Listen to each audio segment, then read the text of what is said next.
A day in my life abroad here in Middle East. Unang pag dito yan, oh. Puro ano na siya, puro pag na. Mausok sa labas. Ito yung aking tambayan. Medyo mainit pa rin pero simula na to ng taglamig. Ayan, oh. Ito ang aking sa ilalim ng puno. Punta ako sa itong tambayan. Ayan na. Tumatawag na yung aking sundo.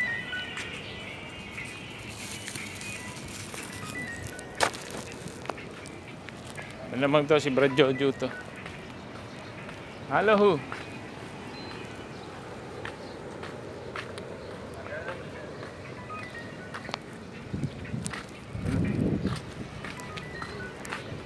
Teka, labas tayo muna.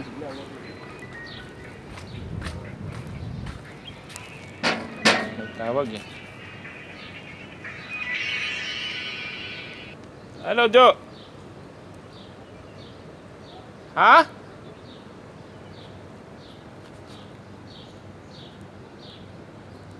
Oo nga eh, nagsilabasan na yung pag ngayon, first time.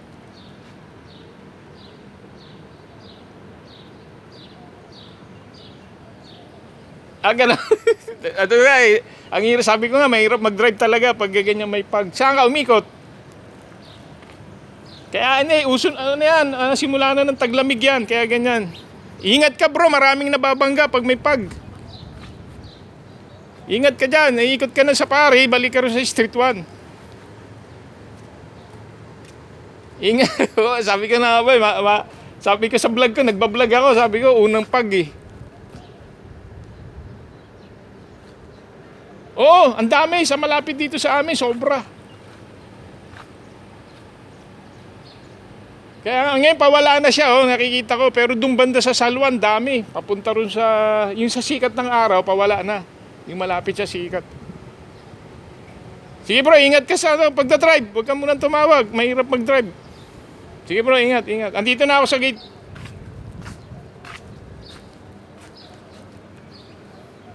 Sinasabi ko eh, yung kanina.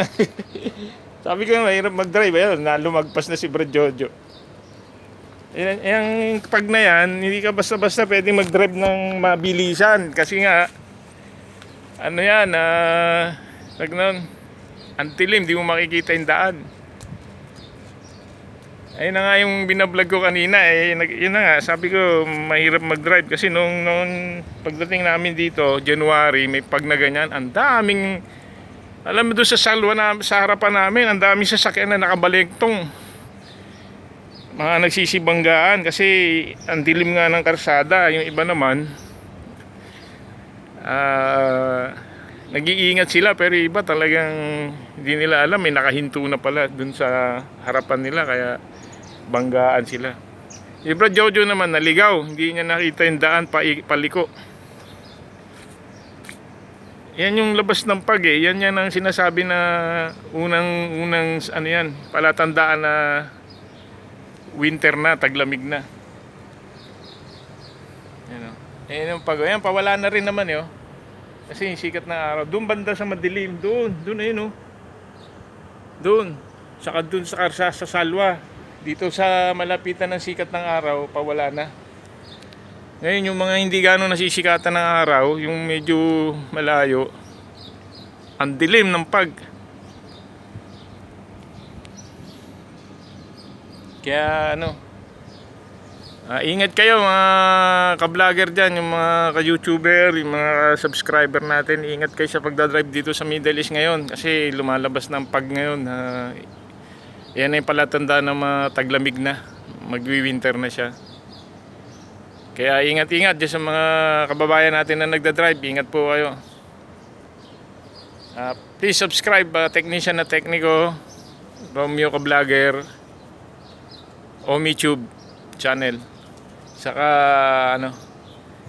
paki-suportahan na rin yung TikTok ni Omi. Libangan lang natin yan kasi ang hirap dito sa abroad, lalo pag nasa kwarto ka, lalo pag wala kaming hindi kami pumupunta ng lokal. Minsan nag-iisip ka na lang ng Yung pampalipas oras ba para hindi ka isip ng isip sa kung ano na yung nangyayari sa Pilipinas. Mahirap din kasi yung lagi kang nakahiga. Kaya minsan pag nagti-TikTok ka, nag-YouTube ka, nagbablog ka, lumilipas yung oras, yung nalilibang yung sarili mo, tas hindi mo alam. Yun, gumaandar yung araw. Kasi dito ang kontrata rito hindi yung trabaho. Yung andar ng araw. Kasi dito hindi ganun anong trabaho rito. Ang kontrata rito kailangan mabilis yung araw mo. Mabilisan yung araw ang kailangan hindi parang nga nakakainip kasi kung iniisip mo yung oras. Kaya kailangan meron kang gagawin yung mga mapaglilibangan mo para hindi mo namamalayan. October na agad. Dumating ako August. So September, October, 3 months na agad. Ang bilis, di ba? Kasi nalilibang ka sa kung isipin mo lagi ka nakatutok sa problema mo sa kung anong gagastos, anong kakainin, huwag kayong mabalisa, sabi nga eh. Kaya libang-libang ka na lang, palipas oras, punta sa lokal. Yung pag nasa lokal, siyempre iba yung nandun ka sa lokal. Pero siyempre pag nandito ka na sa accommodation, kwarto, kain, trabaho ka lang kailangan may paglibangan ka rin para minsan kasi hindi mo napapansin yung oras pag may ginagawa ka, yung oras ang bilis. Ayan na, naligo kasi si Brad Jojo. Hanggang dito na lang mga ka-technician na tekniko. Please subscribe my channel. Salamat po. Shukran. Andyan na si Jojo. Ingat po kayo mga kababayan dyan sa pagdadrive. Marami na yung pag na lumalabas. Yung hamug ang tawag dyan sa Tagalog. Sige po, hanggang dito na lang. Please subscribe my channel. Technician na tekniko. Salamat po.